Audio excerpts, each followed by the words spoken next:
check out this amazing bike path. Isn't this incredible? Like, I'm in Marin, California, just north of San Francisco across the bridge. I'm hanging out with Brett Thurber from the New Wheel. How's it going? Doing well. Dude, thanks for showing me all your bikes today. I am really impressed with this new Gazelle. I thought it was Tio at first, and I was like, cool, Spanish for uncle, also means dude. But apparently no, it's the T10. T10. Right? And last year, 2016, was that there was something, the T8 or C8 or something? C8. Yeah. And what I noticed, and what we've been talking about here, is that a lot of the bikes remain the same. They're still very efficient, lower standover height because it's kind of that mixedy frame. Would you call it mixedy? I'd sort of call it mid-step. I think that's the appropriate term, yeah, mixedy. Yeah, 3 sizes, really nice, relatively affordable, $29.99, especially for a Bosch-driven electric bike with the Power Pack 500 now, so higher capacity. I noticed they're doing, kind of mixing it up with the gray casing there. It looks nice, relatively sharp, sort of a black color scheme, reflective sidewalls on the tires, integrated lights. We got AXA Blue Line 30 up front, spinning a solo in the back, 25 kilogram max weight on that, standard gauge tube rack with triple bungee cords. I mean, it's kind of what you'd expect. The AXA Defender, Cafe Lock, all those little extras that you get from like the European brands. Mm-hmm. This is high quality stuff, and the last time we were looking at a Gazelle, you were telling me about kind of the history, and they test their frames in marine and then like UV tanks and stuff. Can you remind me of the whole Gazelle Royal Crest thing? Yeah, so Gazelle's been around for over 120 years. And they are Royal Dutch Gazelle because Royal is a designation for brands that are over 100 years mm-hmm. and that meet all of these sort of ethical standards. Yeah. So, and it's kind of, you only get the Royal treatment, one brand per sector. So this is the only bike company? It's the only bike company that's Royal. Huh. And they review it every, I think it's 5 or 10 years. And so you can get kicked out, which is really tragic. And you don't want to have that happen. Would be a bummer. You have to keep your, standards very high. Well, they do a great job. And at the same time, bikes can get kind of expensive, so it's neat to see one that, at least in my view, I mean, it wasn't just a couple years ago you couldn't get a Bosch bike in the States for under $4,000. Yeah. So this one's, the $3,000, and it's a high quality bike. Yeah. I'm going to talk about some of the other features that I noticed. We've got this flick bell here. Nice to have. It's just a little extra, but it's higher quality than a lot of the flick bells I see on cheaper bikes. We've got the hydraulic disc brakes, 160 millimeter rotors, adjustable reach levers, which again is nice because we're looking at the smaller of the frame sizes here. It's about 18 inches. I've measured like the, reach, standover height and all that back at the review like I normally do, but it's just kind of cool. If you're a shorter rider, someone who's petite, you can fit onto this bike and feel like it's a little sportier, a little bit more active because the frame, I mean, just look at it, right? Like, it's not one of the Wave step-through designs, and that keeps it lighter. This is 49.2 pounds versus we were looking at the Wave style frame earlier. What was that one called? The Arroyo. The Arroyo, yeah, and it was like 58 pounds or something like that. It's going to be heavier. A little bit heavier, yeah. This is spry and spry, yes. I like, great word choice, Brett. So yeah, it's active, but it still has these extra little accents like a plastic chain cover that extends all the way back. That way when you're pedaling and stuff, your pants are going to stay dry and clean. Same thing with the fenders. I want to say these are like Curana or something. I don't know if that's the brand or what, but they're plastic with like a layer of aluminum alloy on the top and the bottom. So you get the flexibility, the light weight of plastic, but the stiffness and the quietness of aluminum alloy. And of course, steel fenders, they can get scratched and rust. So you don't see a lot of steel fenders these days. I just think it's a great setup. However, this bike's a little small for me. I have longer feet, and I noticed when I was really cornering tight, see how close that fender gets? Like I bumped my foot just a little, and I really should have my foot back, but that's something to be kind of wary of. You get a bike like this that can be ridden in any condition, in part because the integrated lights, they run right off that battery, and they're nicer than average. So you can aim them, it's got a reflector, and it's got these little side windows. So remember I talked about the reflective tires. You want to be seen from the side, especially with a black bike like this. Yes, it looks really nice. The cables, the motor, the battery, everything blends in because it's black. We've even got these sort of like mid-dish rims, a little bit more aero, kind of fun, 32-hole spokes. It's a really interesting blend of like active but still very utilitarian. Quick release wheels, front and rear, and there's those hydraulic disc brakes that I was talking about earlier. I also really like their kickstand because it does have adjustable length, And sometimes, you know, you're on a hill or something and you want to park your bike, you can just go down here without a tool and you can push in on this little silver button. Maybe you can see it down there. And then you can slide that plastic end piece up and down to really dial it in. I love how it stays out of the way too when you pedal backwards. These pedals they're decent as far as like plastic alloy with rubber grip. They're a little bit bigger, so you get more surface area, and if you slip off, you're not going to cut your shins, but they are a little bit more slippery than if you got the BMX, like mountain bike pedals, and that's something that I think about replacing sometimes just because of the way I ride.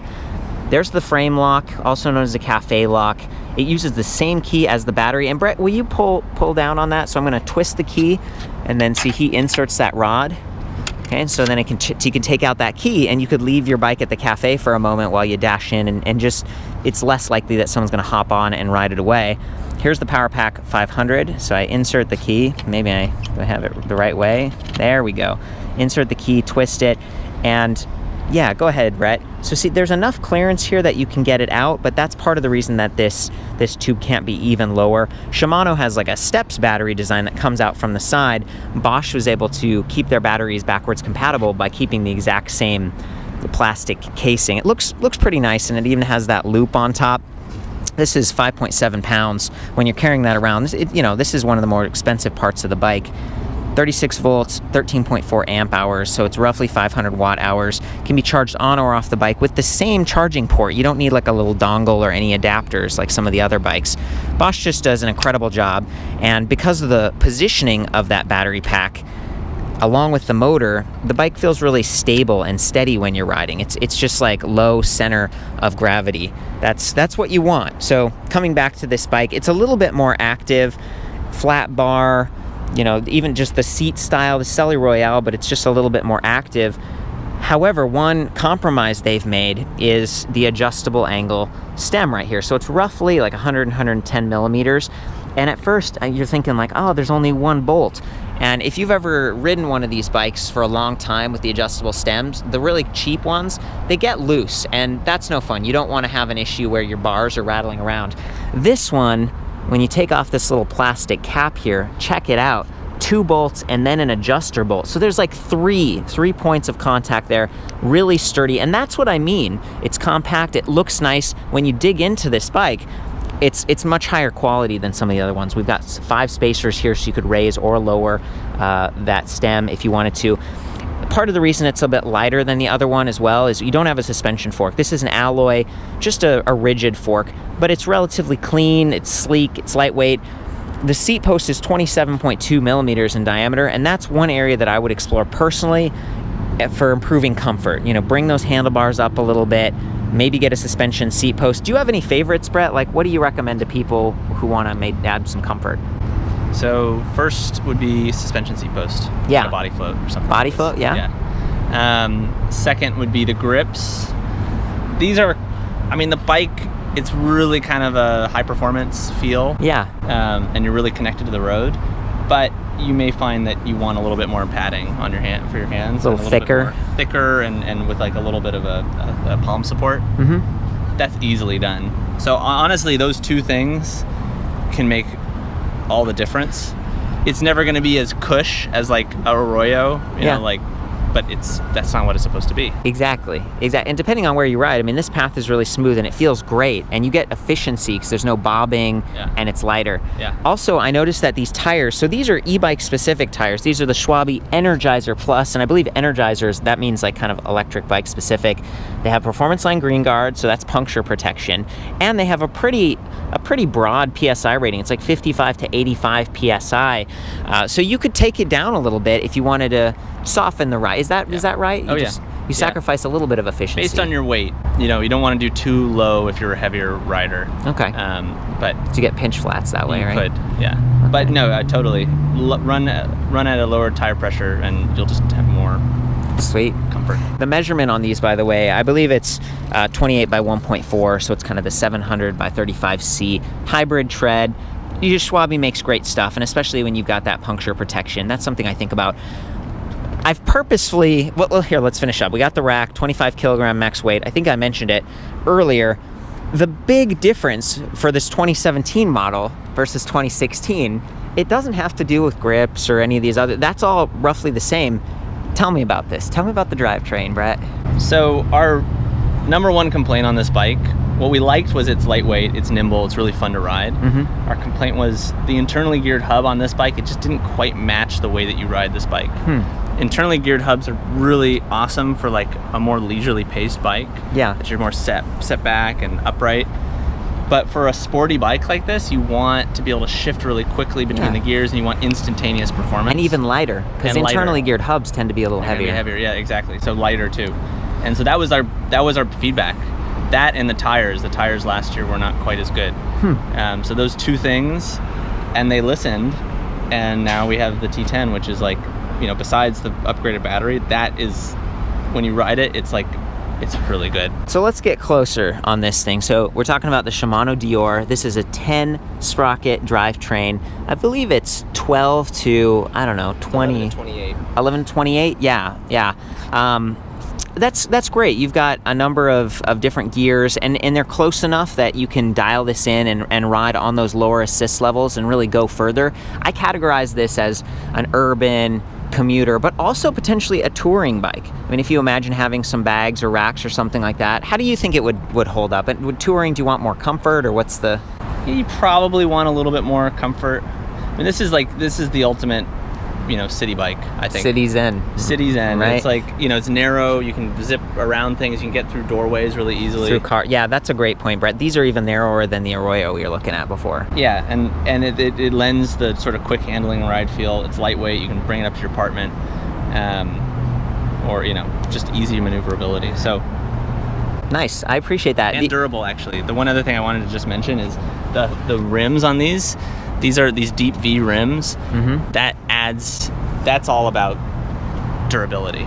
So, you know, if you shorten up the spokes and you have a lot of material on the rims, that makes, because the dish, I'm used to like the, you know, deep dish rims, and it's kind of the fun city bike. So I was calling these mid dish. Do you think they're deep dish? They're deep dish. Deep dish. They're deep dish. Sweet, man. Well, thank you. It's you. like Chicago style. Yum. And he's making an excellent point here, because the spokes get to be a little shorter. Frequently, when I'm reviewing like the 20-inch bikes, I'm like, yeah, you know, you get a mechanical advantage, the wheel diameter's smaller, but then the attack angle's higher. So these have the lower attack angle, they'll just span over cracks, they'll be very efficient. When they get momentum, they keep rolling. Maybe there's this fun aerodynamic aspect, but really, those spoke lengths, you hit it on the head, man. Thank you. Yeah. That's great. And then the other piece that's cool about this, of course, is what you interact with, which is the display panel up here. For people who are commuters in the city, I personally, I feel like maybe it's kind of a younger demographic sometimes. This is a bike, who buys this at your shop? It's a wide range. It definitely skews younger. But, you know, it's kind of like an active adult sort of bike too, you know? Yeah. It's like, well, we live in, I mean, again, this area, you have fit people of all different ages, so I don't want to describe it based on age, but I wanted to say, if you're living in a city and you're carrying this up to your apartment or something, like, you might be kind of tech savvy. I'm thinking the Bay Area, and this has that USB charging port on the side of the display, which I really love. I always call this out. 5 volts, micro USB. You could top off your phone, use your phone as a GPS, or, you know, an additional light. Sometimes you get like the Christmas lights on those fun ride events and stuff, and I like that. The Bosch Intuvia is one of my favorite displays, in part because it's removable. I think you guys have it locked down. There is the option to lock it with a set screw, but you can take the battery and the display off if you're parking in the city so that no one messes with it. It doesn't get scratched up. And then if you're putting this in your car, that's 5.7 pounds that you took off, maybe even taking off the wheels quickly. But keep in mind that the fenders aren't easy to take off, so if you're thinking you're going to lay this in the back of your car, that fender is still going to be sticking out, and that's something to sort of keep in mind. But I do love how lightweight and durable those are. Anyway, coming back to the display, very easy to interact with while you're riding. You can easily press those buttons without taking your hands off the grips, and the hydraulic brakes are very responsive, so, you know, even just with a finger or two, you're going to be able to control yourself and then spot traffic. I am a big fan of just the bikes that are set up to be a little bit more upright or have this adjustability feature, because when I'm riding in traffic, you know, I want to keep my head up, and sometimes you're like leaning forward like this and getting a neck ache. So, you know, being able to, yeah, that's just me personally. Anyway, big display, very easy to see, comes on super quick, easy to read. Even when you're further back like this, you can see the speed, miles per hour right now. If you want to change that, hold reset and I. 5-tick battery indicator. Be nice if it was a percentage, but you know, you can get to a menu here by pressing I that says range, and range is totally dynamic. So I'm gonna go up to Eco, that's the lowest level of assist, and it's like based on half of the battery, how we've been riding over the past mile to get here, and Eco, it's saying, okay, you know, we think you can go 55 miles, and that updates on the fly. It's so cool. That's way more useful than the battery indicator. And then you go all the way up to turbo. You've got a big range here, 19 miles. This is the Bosch Performance Line motor, peaks out at 63 Newton meters, which is great. It's efficient because it's a mid-drive, and as you shift gears, you're empowering the motor, but it's powerful. And in those higher levels of assist, especially in lower gears, I mean, they use the same drive system on a lot of the mountain bikes. Now, some of the mountain bikes are switching over to the Bosch CX motor, but this has been more than capable in my experience. And you know, it's measuring several things: rear wheel speed with that magnet and sensor, pedal cadence and pedal torque 1,000 times per second. So you get a really fluid experience, and also shift detection. It's software driven, but basically it's kind of listening, and as you shift gears, there are these spaces where it makes it easier for that chain to go from one sprocket to the next. So that's key. That's something that some of the cheaper systems don't have. In addition to being backwards compatible, I feel like Bosch is going to be around. They're going to support their stuff, and if you buy a bike like this that you pay a little bit more for, the bike will last, and then you can upgrade the batteries if you want to. Yeah. So, tell me why you rode the Focus bike. Like, what's going on over there? Well, they're siblings of sorts. They're both, Focus is part of the same parent company as Gazelle. Okay. And it's just another cool bike. Yeah, it was kind of neat when we were talking earlier, and it was like, yeah, there's the Pawn Group and Focus and Kalkoff, and Gazelle's the latest addition to the US. How do they differ from Kalkoff or from Gazelle? Focus is more performance oriented, so you're gonna see some really cool stuff from them coming out in the next few months. Sweet. But their focus is high performance, a lot of mountain bikes, a lot of high performance city bikes. So a little bit more sporty versus Kalkoff, which is more kind of leisurely and commuting and your European city bike. Yeah. And Gazelle, which is your classic Dutch city bike. I see. Gazelle doesn't, as far as I know, they don't make any mountain bikes. Okay. Cool. Thanks for helping me to place all this together and just the history about it and the quality. I feel like we've hit on everything that I wanted to discuss. Is there anything else you care to say about this? Right. I mean, we're excited about it because the bike last year was $3,800. This year's $2,999. Oh, that is a big jump. We knew they were able to do that. It's just because they just came to the States and they were kind of setting things up. They weren't as aggressive as like they could lower be. Volume too. Well, they were in a way, yeah. They do have to make commitments to Bosch because the drive system for the U.S. market is different. So they're starting to ramp things up, and Gazelle is capable of producing extremely high quality bikes at pretty reasonable prices. Yeah. Because they just have such volume, and you know they're the heart of cycling worldwide. That's where it's at. But this year they're really starting to show that. So that's, I mean, for $3,000, this is an amazing bike. Cool. Thank you for that. I'm glad. Anything else? Any other nuggets of wisdom?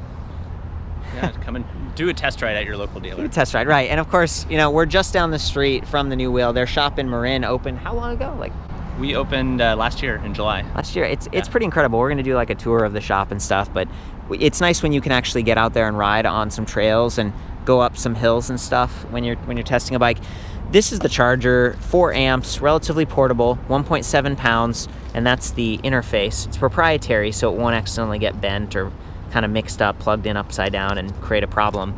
Of course, Bosch does a great job. They make power tools and dishwashers and everything. Will you strap that in on the... Yeah. This is kind of cool.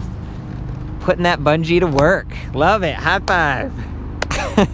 And we got to hop on this thing. Do you mind doing the first part on that? Yeah, it's fun to get the third party's perspective. Somebody had a sad day with coffee spill right here. And before we go, tell me about that bridge, Brett. What's going on here? So if you've ever seen Dirty Harry, Clint Eastwood, this is the trestle that Clint Eastwood jumped. That trestle used to carry over that way, across, and then, you know, off towards San Rafael. And in that movie, Clint Eastwood jumps from the trestle down onto a bus. Whoa. Right there. Right over here. Right next to our shop. That is awesome. That's a really cool history. Bit of film.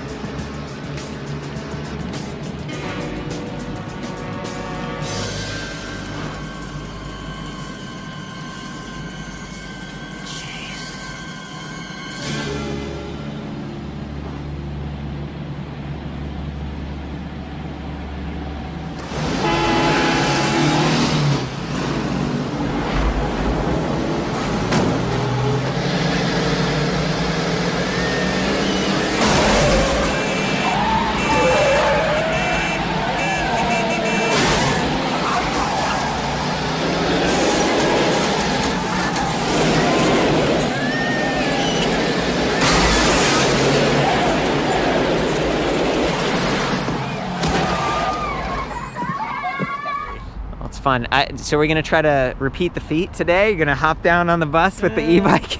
Maybe not. Break anything. That's true. Maybe with this one. Okay, so I'm gonna hop on this, powering it up. Same system. Actually, this might be the Bosch CX. Yeah, so this one's a little higher torque. Brett, yeah, let's go that way, Brett.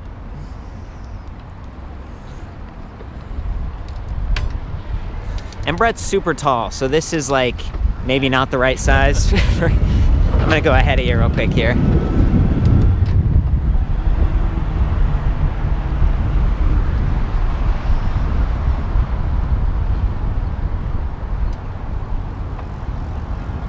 Beautiful. Nicely done.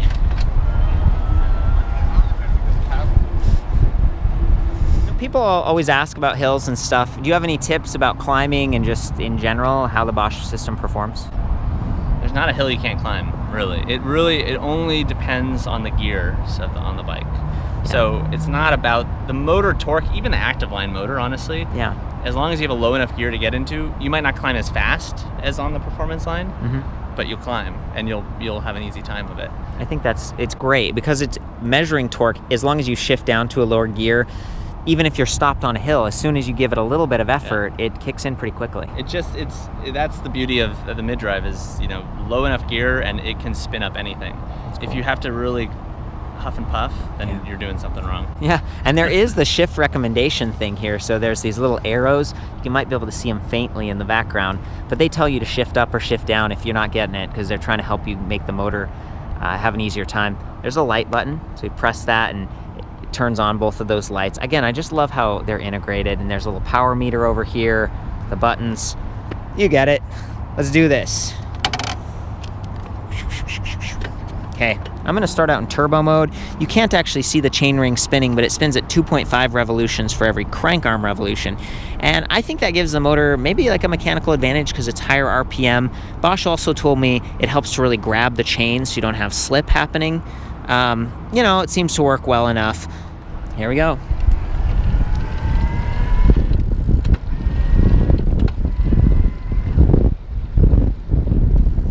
And that was super easy. We're up to 20 miles per hour. Kind of started off in a high gear. The range on this cassette, I actually think it's 12 to 28 or whatever, but on mountain bikes sometimes you have like 11 to 36 or 42 or something like that. But for the city, I guess you just don't need the climbing as much. And I tried to count the sprockets on the chainring. I think it's 15 or 16, so it's a little bit smaller. It feels pretty good. It's definitely, for this type of environment, it's getting the job done.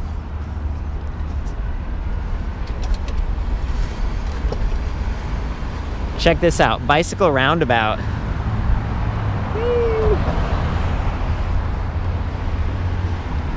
Do some shifting here for that shift detection.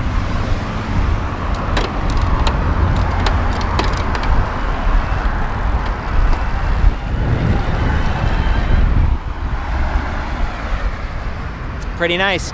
Just past the New Wheel shop back there. I've had a good time. Brett, thanks again for helping me film. So you're here in Marin. What's your website? Newwheel.net. Newwheel.net. Sweet. Well, thank you so much for the full written review on this and some other Gazelle bikes. I'll see you back at electricbikereview.com. These guys also have a YouTube channel. It's kind of fun to check out. You carry a bunch of brands. So it's Reese & Mueller, Gazelle, Focus, Stromer. I think what's the brand that Faraday was recently joined the Pong Group? So some good stuff. Yeah. Lots of brands. Lots of brands. Have fun out there, you guys.